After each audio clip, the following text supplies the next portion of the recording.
right, here we go. Ladies and gentlemen, welcome back to another episode of the After Hours podcast. This week, I'm grateful to have on actually another guest who I've never met before, which I always like to, have. I always like to have people like that on the podcast who I don't have a relationship with because you get to learn about, some of the success and some of the challenges and adversity that other people are going through in life, and to share, that with the audience is, kind of why we do this thing. So I appreciate you coming on today, Avi. Thank And you. why don't you introduce yourself to the audience? So my name is Avi Wizwer. I am a social media influencer, motivational influencer. I'm on TikTok, Instagram, and I have my own podcast. I'm also a podcast host, the 1% podcast on YouTube, Instagram, and TikTok. And just a young kid who has had a lot of hardships and struggles and challenges, and trying to use those to be able to shed light on and positivity for the world and try to make this world a better place than I left it. That's it. That's our goal. Yeah. That's a good one. When did you decide to get into the social media game? How long's it been? You said you were a young gentleman. How old are you? 24. 24. Yeah. I don't want to make it seem like I'm too much older than you, but I wish I was 24 again. That's amazing. I actually turned 29 in September. I'll be 30 coming up in a few months. What day in September? Because I have the same. 27th. I'm 30th. Oh, that's so Oh, funny. yeah. I'm not, I used to look forward to birthdays, but now that I'm 30 is the next one, I'm not so sure I'm too excited about taking that next milestone, even though every milestone in life's an exciting one. Something about getting older. I want to kind of slow life down at this point. Sure. But, I wanted to talk about a little bit about how you got into the social media game. So when did you decide to start, building your brand? When did you feel it was important to, dabble with that, world? I would say really in 2020, kind of around the pandemic. I went through a little bit of a rough heartbreak, and I was away from my house. I went to a Division III school in North Carolina to play basketball. Oh, wow. And during that time, first heartbreak, and you're trying to figure out, like, what do you want to do with your life? Yeah. And at that time, the only thing that was in my life was basketball, and that's all I knew. I would wake up, train, and then go hit weights after. And I was trying to figure myself, well, what is something that I want to do besides basketball? Because Right. I would see that people that are so attached and they're around basketball the whole time, that becomes their identity. Yep. And if I no longer can play, if I get a knee injury, or I can never play again in my career, who could I be? Yeah, what's your other identity going to be? And it's the cliche 3-word saying, "Who am I?" Right. And that was where I started, and being at rock bottom, and that feeling of, why did this happen? Why now? And in the transition period where I was going to transfer to a school in Brooklyn College, which is right in the heart of Brooklyn. Yeah. Why did it happen now? Right. And the pandemic hit, and that's when everybody was isolated, and a lot of people during that time were very socially, they had anxiety because of, well, I can't see anybody else. And sometimes people haven't looked in the mirror. They look at themselves and they're like, well, I'm so indulged in work, or I'm so indulged in this relationship or friendships, that I don't even recognize myself anymore. And I think that that's why, at least for other people and for myself, I had to really look at myself and kind of just dissect myself and really have an understanding of who I am. Yeah. And to me, the pandemic was the best time of my life, because I was in a nice little town like this, and I was isolated from the world, and I really found who I actually was, and Yeah. I got a deeper understanding, a deeper love for myself, and I guess I would say that's where it all started for me. And then I just started creating content. Yeah. Literally in my car, I was a pizza delivery driver. I'd wear like a white tee and stuff like that, delivering pizzas in this 2009 Kia Rio with the roll-up windows. Yeah. And I'm just sitting here making videos, putting my phone right up on the steering wheel and just speaking. And I was like, well, let me just document this journey. Let me see how far, or let me give myself something to do. Yeah, of course. And, in between deliveries, making these videos and stuff like that. And then one popped on TikTok. That's when TikTok first started. And I was like, wow, like, this is so great. I'm going through this rough patch, and I'm starting to, I'm becoming myself, and I'm starting to see myself in a deeper layer. And have a deeper understanding for myself and starting to give myself all this love and all this appreciation that I would usually give to others. I'm starting to give it to myself now. And then one video popped, and then I started just to create consistently. Stay consistent. Yeah. Yeah, consistency is something that I always like to speak about. No matter what you do in life, whether it's in your personal life or in your business life, staying consistent is, in my opinion, the number one quality that you have to get where you want to be. Sure. Because if you don't stay consistent and you're not on the right path, you're not going to get anywhere fast. You're not going to get where you want to accomplish or get what you want to accomplish in life if you can't continue to put the work in, Sure. on a daily basis. Yeah. That's what I even kind of realized about myself, in the last year or so. The whole self-help journey is not a selfish journey. It's really to make yourself a better person and become the best version of yourself for other people, in my opinion. Yeah. My whole, in my business and in my life, I have a daughter, and a family I have to take care of, so there's nothing that you should be focused on other than, in my opinion, being the best version of who you are, so you can make sure those other people in your life, reap the reward of that. And that's what I've tried to focus on myself. You said you were an athlete, playing basketball in college.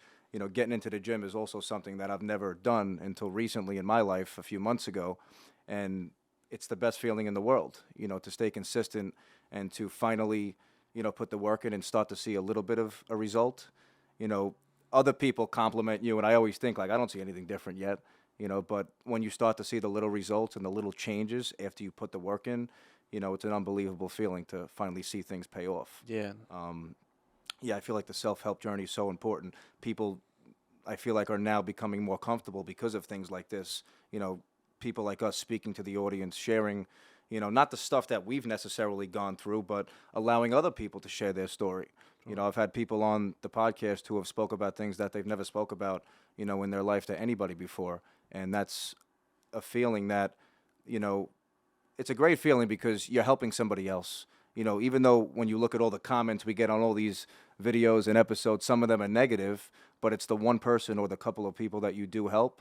That's why it makes it worth it, in my opinion. I think the biggest thing about self-help, and when you're on this journey towards betterment and really wanting to grow yourself, is that, number one, I think it really takes self-reflection. And when, at least for myself, when the most growth has been had was when, as I like to say, I don't know if I can curse on. Can I curse on? Yeah, of course. It's all good. Is when your shit stinks. You're doing these daily habits that is like, well, I hate how my life is, and I think it has to stink so much in order for you to really make that change. I wish I could say that change would be so easy overnight, but at least for myself, living 24 years, there's habits that we've kind of cultivated within our family, within other people that they've maybe placed upon us, and you're so comfortable there. And the change only happens when you're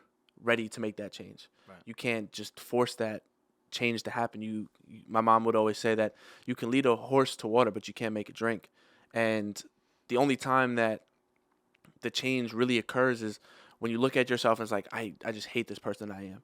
And that's really when the only vital change happens. Yeah, I agree with you. And I kind of became, not that I hated myself, but I wasn't happy about certain things in my life.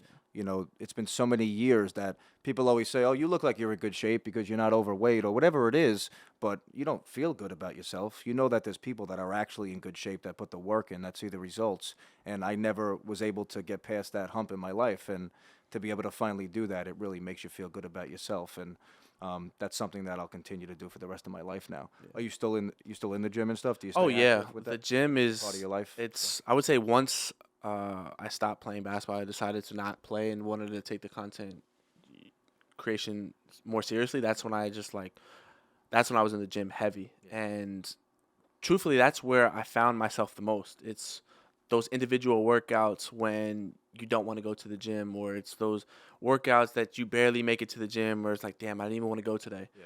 And for me, those have been the biggest revelations, or I understand who I am at a deeper level, because discipline's calling, and there's no more motivation there. Always want to hit that snooze button, bro. Yeah.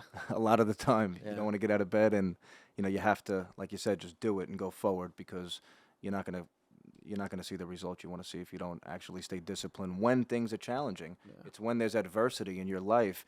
If you could stay on course and stay on the right path, that's when you're gonna see success in all avenues of life. That's actually my biggest problem is like waking up in the morning. Like I'm really trying to wake up at a decent time. I know that some people can wake up at, the CEOs and Yeah, I preach that, waking up early because I feel like, well, first of all, if you look at a lot of the successful people in life, and not just in their personal life, monetarily successful, they tend to start their morning routine early. That's just from what I've seen.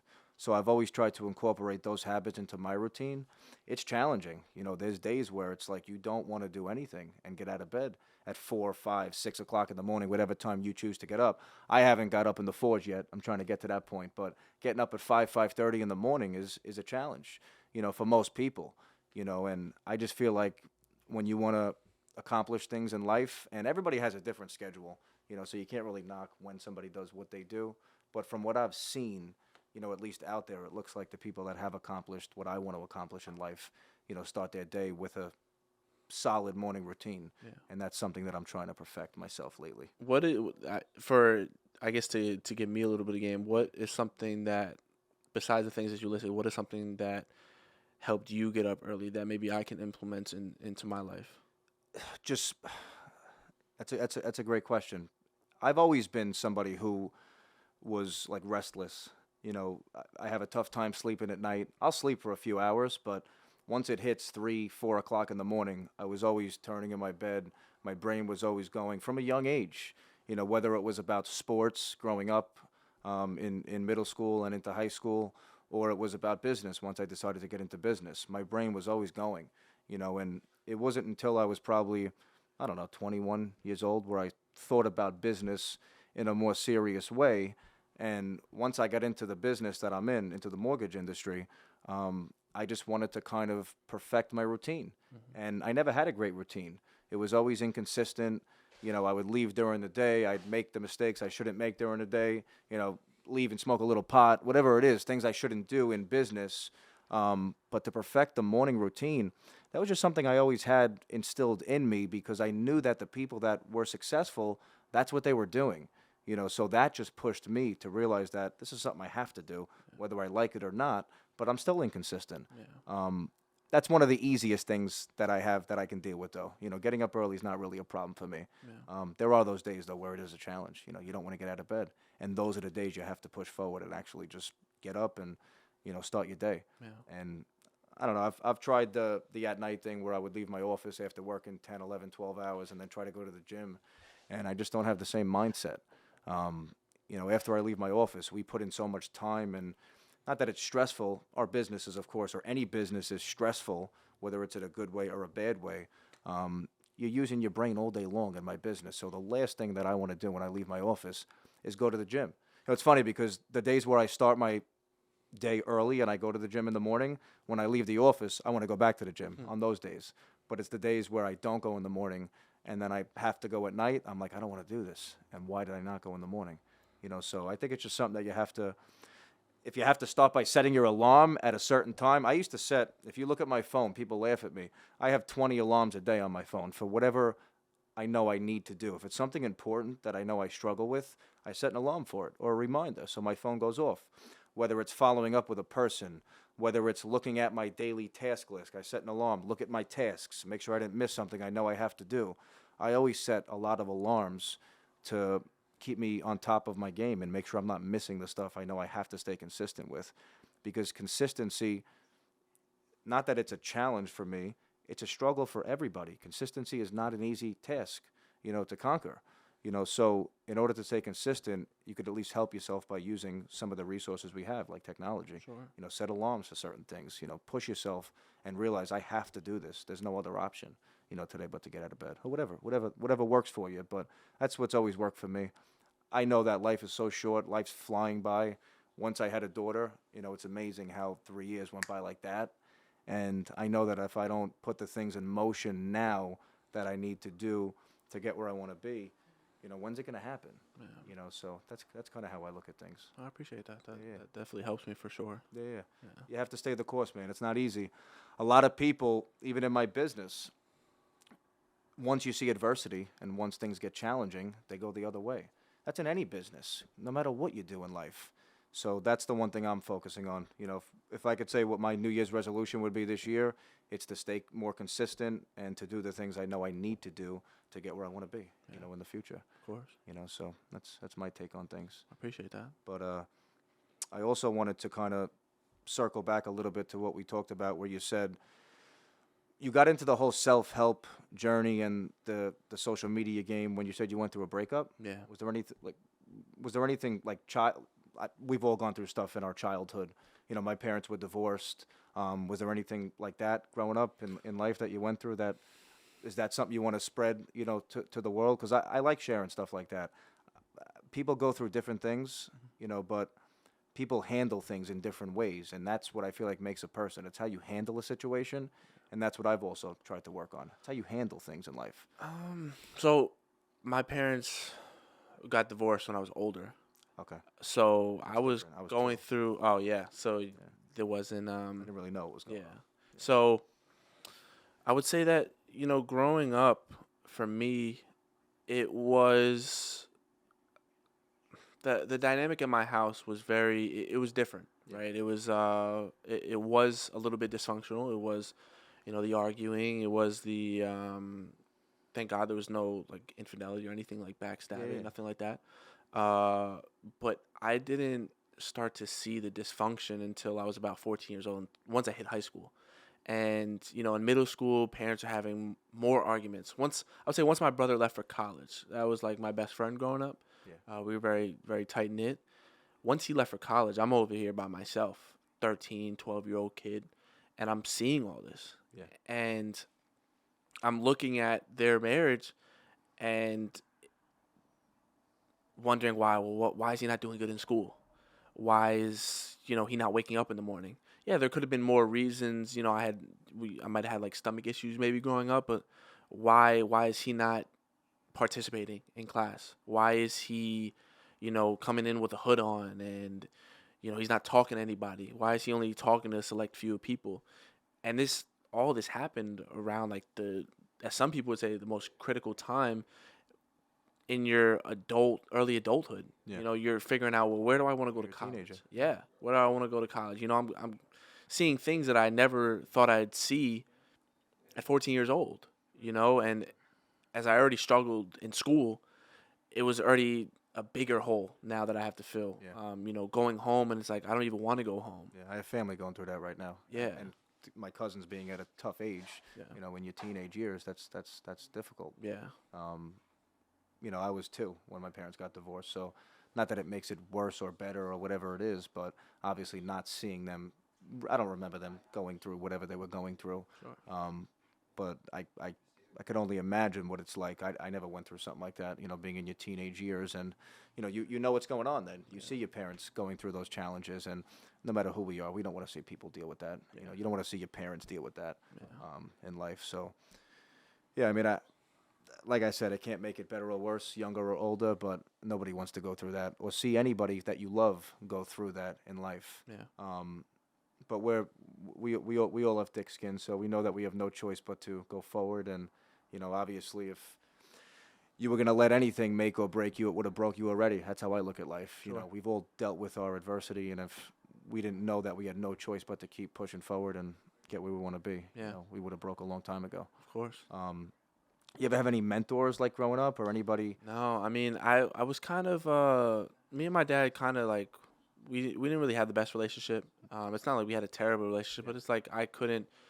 Some people will be like, "Oh, that's my father, and he's taught me everything." Yeah. And growing up, him and I never had that relationship. So either it was self-taught, or the people that I've came across along the way that were of age where they could give me some game or could give me some advice, I'm learning from them. Yeah. So it's like I'm hitting them up like, oh, hey, like I have this kind of issue, or how'd you go about this way, or how did you go about this way? I never learned the financial.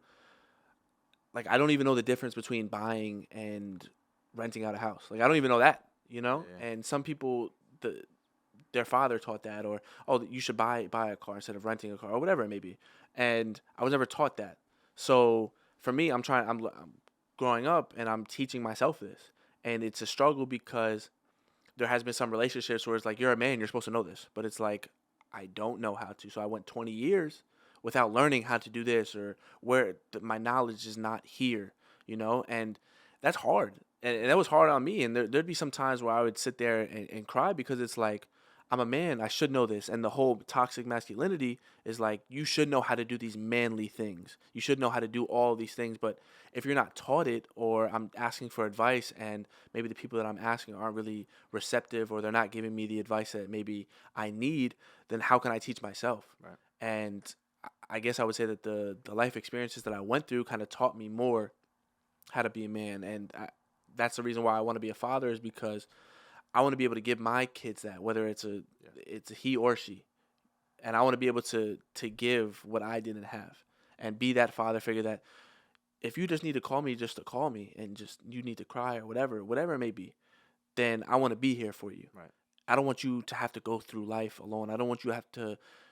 I'm going to obviously let you go through life and experience certain things. I'm not going to prevent that, but at the same time, if you have a question that I can answer, then I'm going to be able to do that. So for me, that was my biggest issue growing up, and sometimes still is my biggest issue as I'm still young, trying to be able to get that mentor to be able to teach me certain things that could probably help me, or I might be able to go through different avenues that maybe I can get to the same goal or get to the same main road, but I could be able to maybe do it differently. So Yeah, no, of course.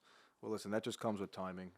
As you meet more people in life, you'll see who the people that are meant to be in your life, those people will be in your life, and you'll learn from those people. When I grew up, around people in my business, I always picked a little bit from everybody, who I saw around me. And that's what helped me, get to where I am. And I'm not even close to where I want to be in life.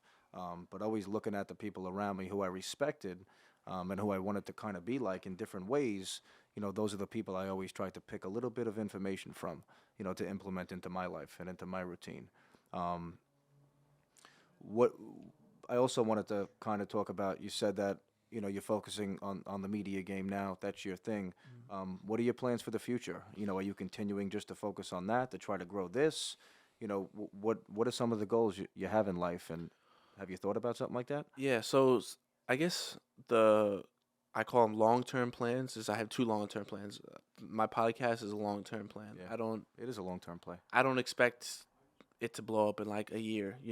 I'm only a year in, and the great thing about Zach and Jake is that they've been in it for some time. So realizing that I'm literally just a kid in this podcast game, and for me, it's obviously discouraging, and understanding, maybe it's just not my time yet. Maybe what I'm trying to achieve, or the guests that I'm trying to talk to, or the platform that I want for this podcast, maybe it's just not that time yet. That doesn't mean that it won't be that time, but you just maybe have to do your hours or put your reps in, and just continue to keep pushing forward and just keep progressing.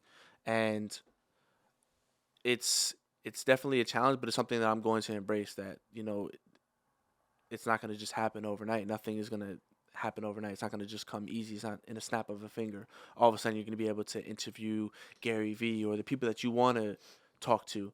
And for some, that might be discouraging, and it's definitely discouraged me at times. But it's more of a rejuvenating and exhilarating experience that I could do this for 10 years, 20 years. Even if I have a main job, if God forbid it doesn't work out, I can still do it on the side. Have you ever thought about that? Like if like not a full listen, plan A is the way always. There is no plan B. Plan B's make plan A work, in my opinion. Yeah. But have you ever thought about something that you wanted to do in life besides, the podcast? It probably would be in media. And I think that I wouldn't mind it, if God forbid that did happen. And, I had to maybe do a job like that for 2 to 3 years, right? Until the 5 to 9 becomes a 9 to 5, know, and sometimes you have to make that sacrifice. Not everybody could just build that overnight, right? And I'm willing to stay patient, and if it comes to that, as soon as I get out of college, that's what I have to do, then that's what I have to do. But I know that in my head, if I'm in the media space, there's so many people that I can meet that it's like, you're in media, you're doing this for us, but you also have a podcast, and I like how you work, and and I know how intelligent you are or how hardworking you are, and I see the questions that you ask and the episodes that you cultivate. Let me come on your podcast, And there's some people that I've already met within my internships and the work that I have done that are in media that I've met some great people. So for me, if that had to happen, I wouldn't be mad at it. I'm not going to just give up and just, let everything go. But within that 5 to 9, I'm going to make sure that I make the best of it. So that's just one of them. But then second is I want to be uh, I want to host TED Talks, or I want to be a keynote speaker. And that's just another long play. That's just a play that's 10 years down. What's the play? What'd you say? You wanted to do? Keynote speaker. Explain that. So basically, it's like keynote speaking, motivational speaking. Okay. Got You see that within crazy, CEOs or people they have speaking events. Yeah, so it's yeah. like they go to maybe speak to an organization, to a company, and maybe this is how we're going to execute. Maybe the whole topic is just execution, and that is what it's revolved around. It's one person in front of like 100 people, Got and it. they're just talking about execution. How can you execute this business play, or what your next steps are? So that's just another long play, Got it. and that probably wouldn't happen 10 years from now. I need to be. I want to be able to, for my personal experience, I want to have personal experiences. I want to go through more trials and tribulations for me to be able to even talk about stuff like that. Yeah, of course. I can't just, as a 24-year-old, what life experiences have I had? You have to go through the trenches. You just got to go through the trenches. So for me, those are the two long plays. And like I said, in media, I wouldn't mind, taking a job right out of college just to be able to fund that 5 to 9. Because You're in college still now, you said? yeah, I'm still in college. Yeah, You are still in college. yeah. Cool. Because I never really had. I guess one more note. I never really had money growing up. Yeah. So even if it's just $50,000, $60,000, that's a salary. For me, that's a lot of money. I've never seen that. So for me, I'd be grateful enough, and I would make sure that I'm putting that towards the right things to be able to help me in the future. That's amazing to hear something like that, because a lot of people aren't grateful for where they're at in life, and I'm the first to admit it. I've been guilty of that myself. You have to be grateful for where you are in life, no matter where it is. Because I saw a video a couple hours ago, actually, and I forget the name of the guy who put the video out, but he said, you create your own happiness. If you think that you're going to rely on other people to create your own happiness, it's never going to happen. We make ourselves happy. It's how we deal with each situation and how we interpret everything, and how we make ourselves feel. We're in control of that, even though sometimes we think we're not. A lot of the time we think those things are out of our reach, because you got this feeling going through you that you think you're frustrated or whatever it is that you're going through. Yeah. But once you realize that, you take a deep breath and take a step back, we're blessed no matter where we are in life. The fact that we're even here, we're blessed and we have an opportunity. Yeah. Could you think of what's holding you back from all of is it college right now that's holding you back from getting college and not, I think it's just like hearing, like like I said, I already talked about it, but I'm so grateful I have them as friends, just because they put their time in. And for somebody that's still young and still early in the game, it's like you just need more reps. You just need to put more shots up. You just need to take more at bats. Yep. You just need to work on your game a little bit more to be able to get to that level. And like I said, it's not something that you can ever achieve. You can always achieve it, but you just need more reps. And I think that for me, that's the thing that I'm looking forward to the most, is just continuing those reps and just sharpening myself, sharpening, my interviewing skills, rewatching podcasts that I've already done, and, jotting notes. Well, maybe I could have asked a question here, or maybe I can make this edit a little bit better, or, just kind of going through the motions and going through the reps will be able to get me to that point that I foresee happening in the future at some point. So I would say that that's the thing for me the most that I'm really, kind of looking forward to, for sure. Oh, that's amazing. Listen, it all starts with a plan, and until you put that plan into action, you can't expect anything to happen. My advice, and not that I don't need advice, I need a ton of advice myself, but my advice is, even if you feel like you don't have the plan right now, or you have going on, what you want your life to be right now, still have the routine, still build the routine, start the day early, get into the gym, put the stuff in place that that once you are at that point where, you want to be, you have those qualities and values in motion. You don't want to ever think that once I start being successful or once I start accomplishing what I want to accomplish in life, then I'm going to do those things. That's how you get there, by putting those things in motion now. I feel like a lot of people always put things on the back burner and say that I'm going to do it later or whatever it is. And I've been that way in my life also. You put things on the back burner, no matter what it is. I can name the craziest things. I walk in my house sometimes and just throw something on the floor. Meanwhile, the dresser's 3 feet away. Well, you could walk 3 feet to the left and put it in the drawer. There's no reason to do something like that. And that goes back to anything in life. If you don't care, it starts with caring. You have to care about what you're doing, in my opinion.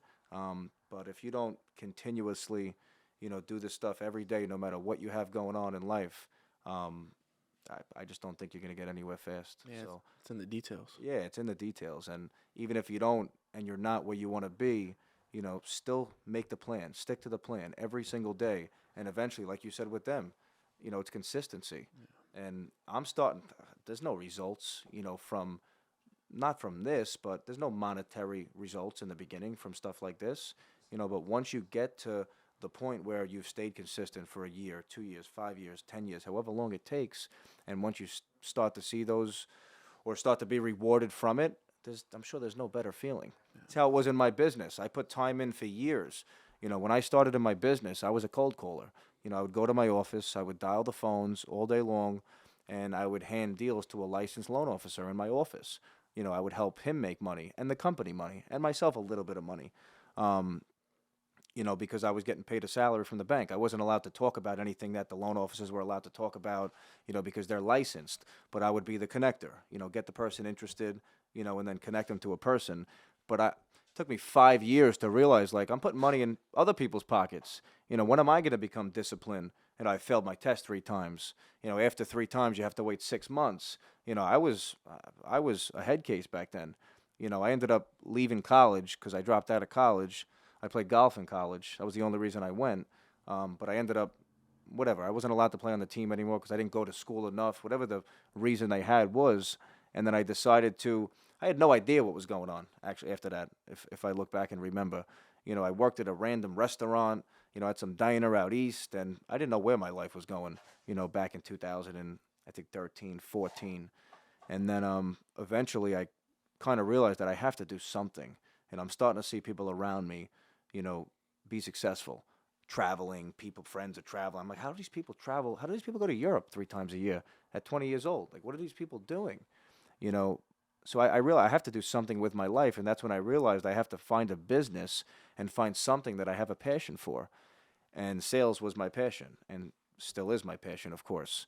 I realized that not only do you get to help people in sales and in that business, but there's an unlimited opportunity to accomplish whatever you want to accomplish in life, financially, which allows you to give back to the world, to your family, and have the life that we all dreamed of, or some of us dream of.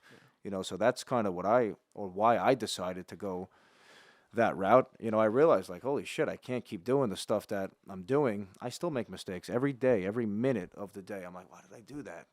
And I look for advice, and sometimes you don't want to take the right advice from people who you think or that you maybe should have taken that advice from. But I just, I realized at some point, and whatever point that was back then, that I got to make a change, like, right now. And now I'm at the next point in my life where, we had a good run in my business, and this last year was challenging. Now I'm at the next point. Like, what am I doing now? How am I not letting this year ever happen again, where it was challenging, so, we don't go through a time like this. Yeah. Obviously you're always going to deal with adversity, but I feel like we're in control of a lot of the things that do happen around us. Oh, yeah. There's a lot of things you can't control, which is unfortunate. You see people go through things that you don't wish on anybody, but I feel like a lot of the things that happen in our lives are in our control. And if we know what we're doing, and if we continue to, have the right mindset, and your energy is positive, and you have the right intentions, you're gonna get where you want to get in life. And that's why I've tried to, again, start the self-help journey, become better myself, work on the things that I've struggled with, being not like in my business, it's a very aggressive business, sales, selling mortgages, to people that want to buy homes or refinance their homes. So there's times where you could work on something for 3 or 4 months and then it doesn't close, so you didn't make money. I mean, I learned that years ago, but you watch people go through challenges, like guys in the office, right? They'll work on something and they'll run into a roadblock and then like, holy shit, the loan doesn't close. I just worked for 3 months for nothing. Watching somebody go through that, you know, I didn't always understand, like, even though I went through it years ago, it's hard to like watch other people deal with something like that. But I've also realized that as a leader and as somebody who wants to be successful in life and, accomplish all of the things that I want to accomplish in life, you have to find in each person the best qualities that they have. If that person is struggling with something, how do I find something in that person, that brings out the best in them or whatever it is? So whether it's in business or in life or in anything, when you see people going through, and this is kind of random and off topic, but when you see people going through certain things, you have to try to, be not the bigger person, and maybe it is the bigger person, but what could I do to pull the positivity out of that person to help them get through what they're going through? That makes me feel good as a person. So, that's also something that I've tried to work on, being in my environment that we're in, because it is an aggressive environment. And, the intentions are always to help other people, to watch you be successful. So that leads to my success also. I know I could do things on my own, but I chose to be around other people and I chose to have a responsibility for other people. And that's what makes me wake up every day, knowing that I have a service to do. And that's how I look at life. I don't want to be the best myself. I want to be the best myself, and I want everybody else to be the best. And I want us all to be together and all be a team. That's why I also got into my business, and I love my business. We all get to feed off each other, and that's sales, kind of. So, you ever think about something like that, like getting into it, like a sales environment? A lot of people can't really handle it. It's, I don't know. it's not easy, because you got to have thick skin, and a lot of people. That's the one thing with this world. I feel like nowadays people take things so personal, and I was always guilty of that. I always wore my heart on my sleeve. I would take whether it's something somebody said or something that happened at work, and I'm still guilty of that. I would always take things personal, and that's another piece of advice I would give to anybody. Not that I'm the advice giver, but I like to give my advice when I can and when I feel like it's right.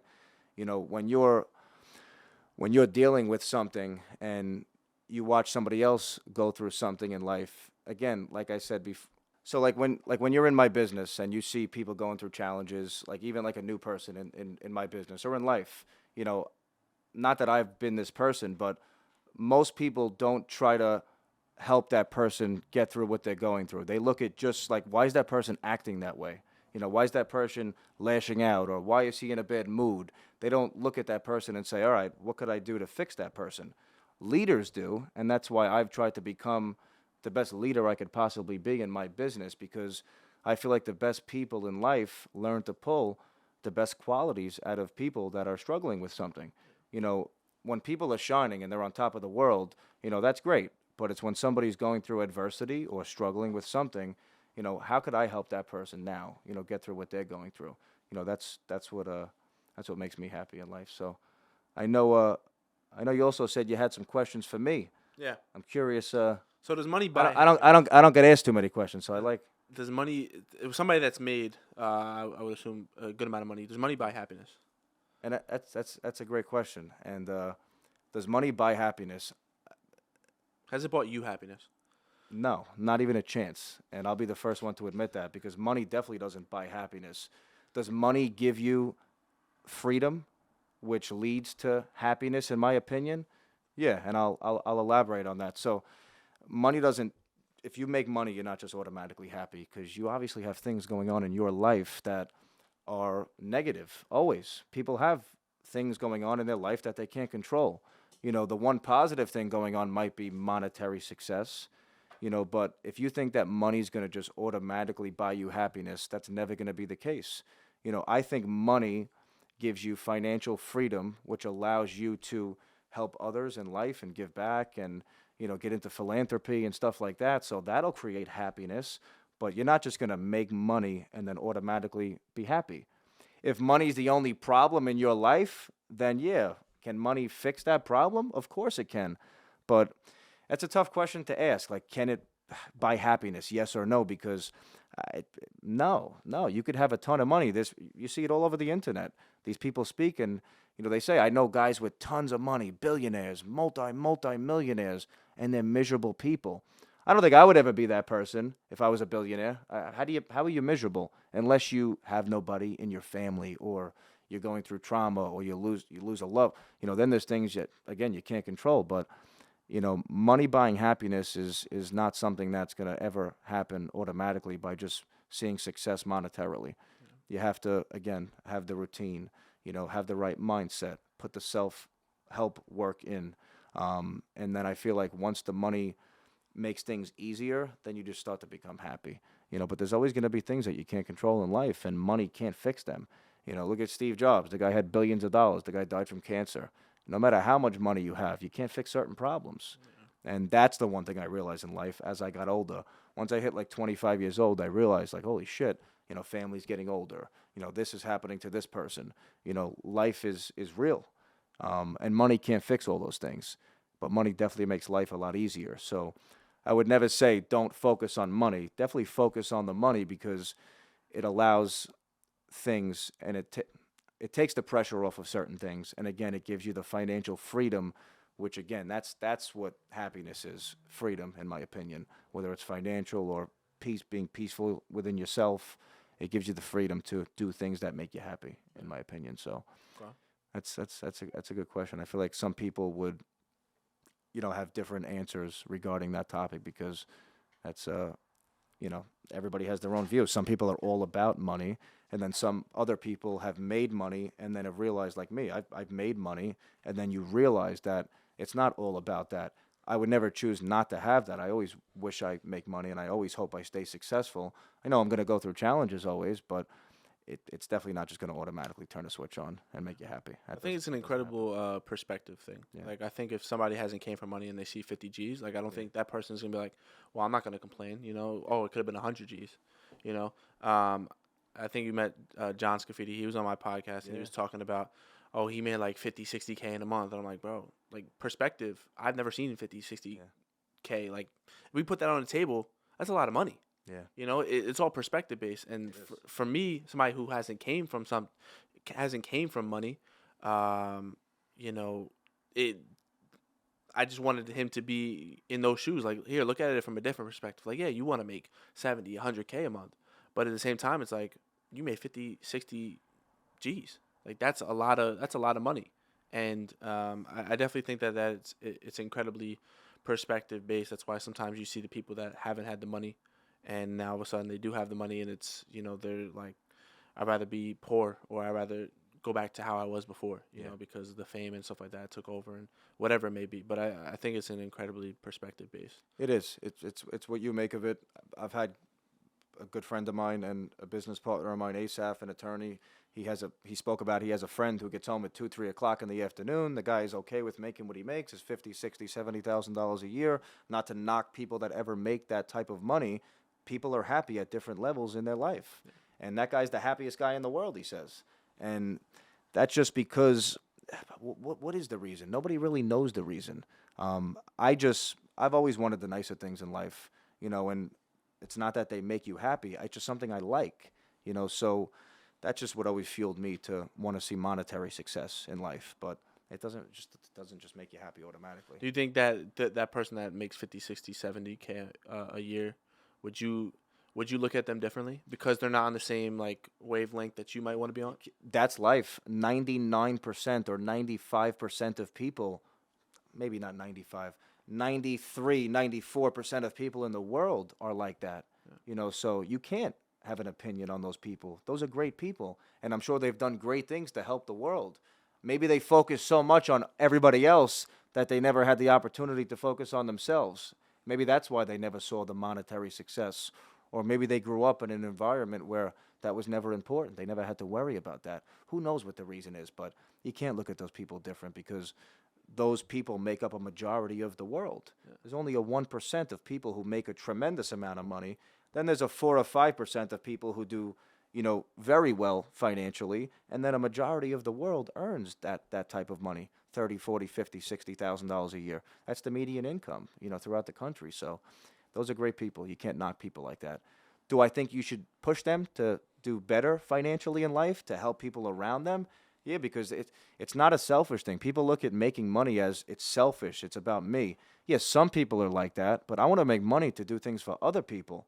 I want to make money so I can give my daughter the best life in the world that she could possibly have. So that's why I look at money. I look at it as I look at money as a tool to be able to allow me to do things that I want to do in life with other people to make them happy.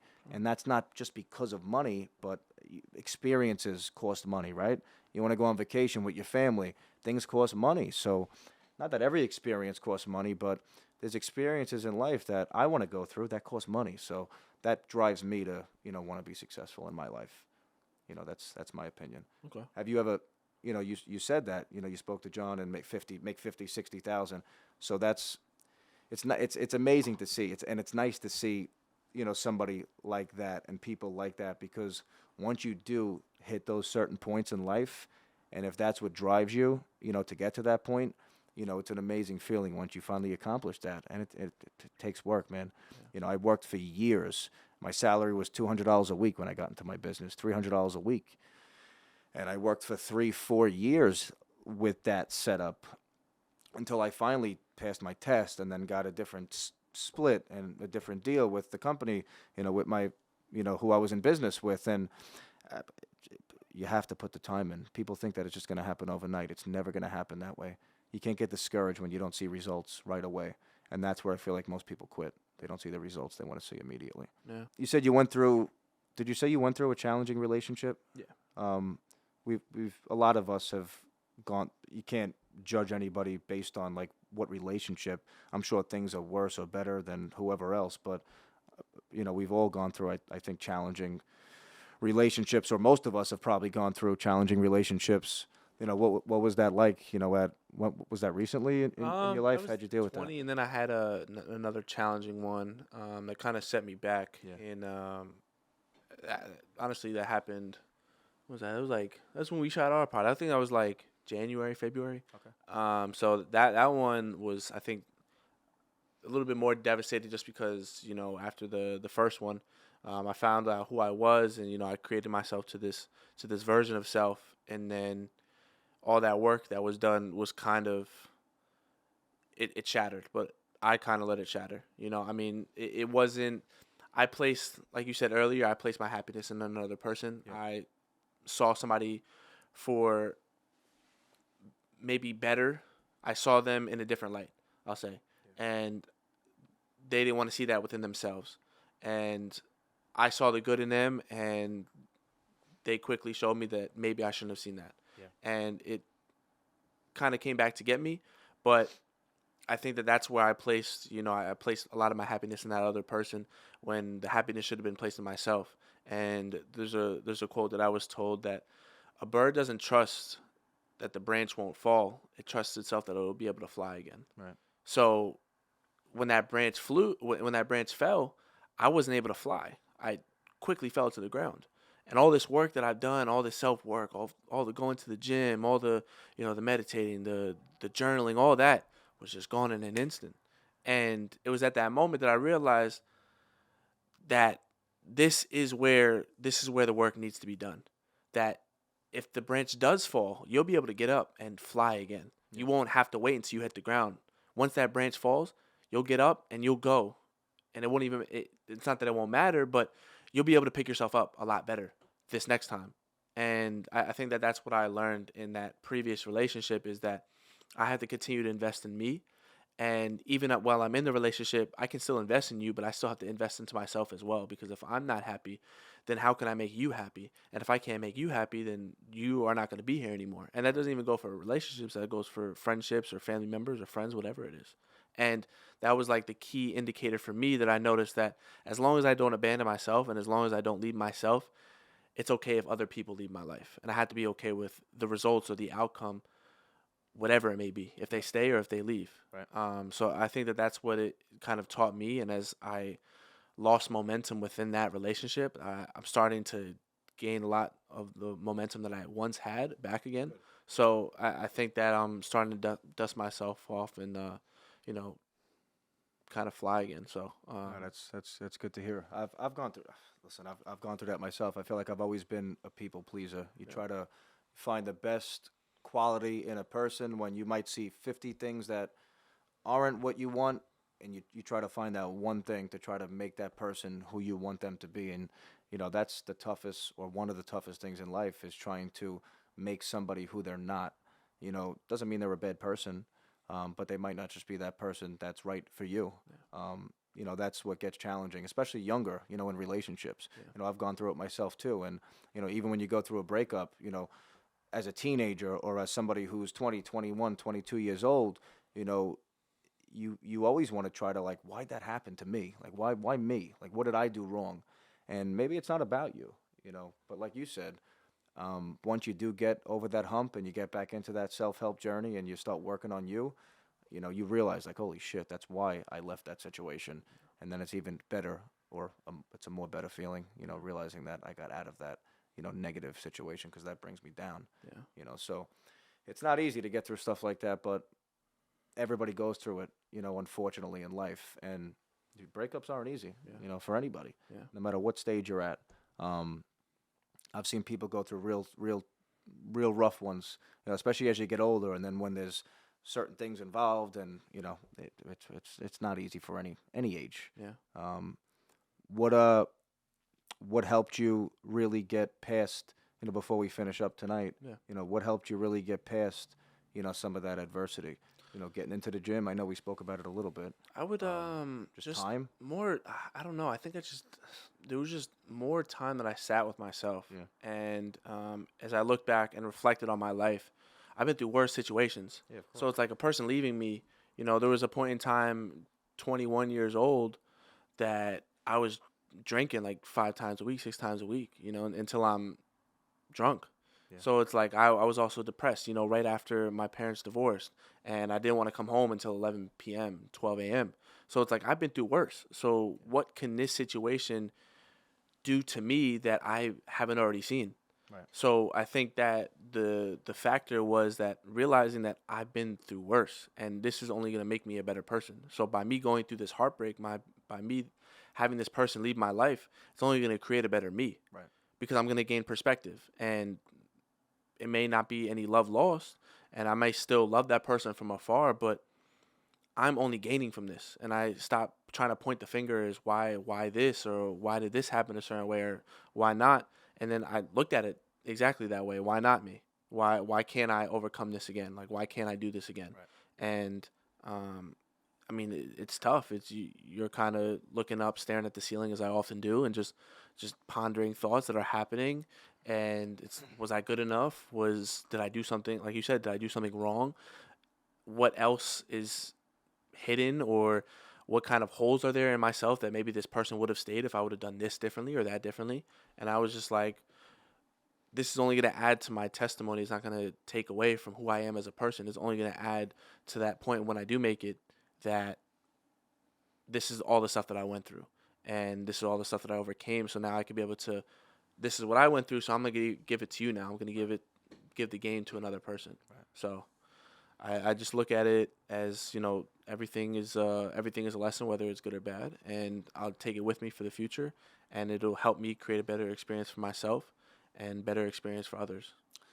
That's it, man. And the one more piece of advice that I would give to anybody, that's a little in their early 20s or whatever it is, you have all the time in the world. I didn't realize that when I was 21, 22 years old. And you could ask my father, anybody I was around. I wanted to rush life. I want to be older. I want to accomplish this. I want to do that. I want to get into Hanu at 25. That was a goal of mine when I was younger. I want to be 25 now. It's craft now. There's no rush. Try to slow it down. Go fast with trying to accomplish what you want to accomplish in life, but there's no reason to rush life. And I feel like I moved out fast. I lived with my father, just him and I, in Huntington for a couple of years. And one of my biggest regrets, not that I regret too many things in life, but one of the biggest things that I would change if I could go back was to stay home longer. there was no reason to move out at such a young age. I forget when it was, 21, whatever age I was. There was no reason to move out that young, because that puts pressure on you. And I always thrived off pressure. That's why I played golf, and I didn't mind the pressure. But you got all the time in the world, to focus on what you want to focus on. Don't let time just go by, but realize that there's people that are, years ahead that are way behind because they haven't put the self-work in and the work that we're all putting in now, and giving back to the world like we're trying to do with all these podcasts and stuff. So again, one thing I would say is don't ever think that you're behind with time, because I wish I can go back even 5 years. I would, not that I would have done things differently, like a different job. I love what I do, but I would have done a couple things differently that maybe would have changed where I'm at right now. Yeah. And some people might look at that as, I want to be where you are, but that you can't look at life that way. There's a million people that I could look at that I want to be where they are. So once you realize that you do have time, in your early 20s, you could accomplish anything, if you just put the work in. So I received that advice. I appreciate that. That yeah, no, of course helps me for sure. And I don't know if you have anything else you wanted to ask me. At some point in the future, I'd love to shoot the shit with you again. Yeah. It was nice to have you on. Thank you. I appreciate it, brother. Thank you. Of course. Thanks for coming.